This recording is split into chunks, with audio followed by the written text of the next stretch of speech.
action. Next. What is the meaning of Assalamu alaikum wa rahmatullah?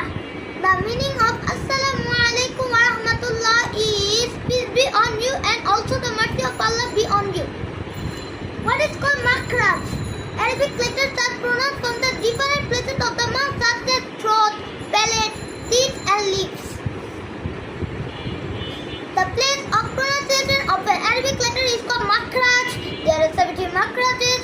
We shall know about this when we shall be grown up.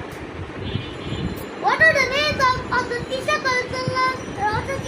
alayhi salam father and mother? Hazrat Ishaq alayhi salam father is Hazrat Ibrahim alayhi salam.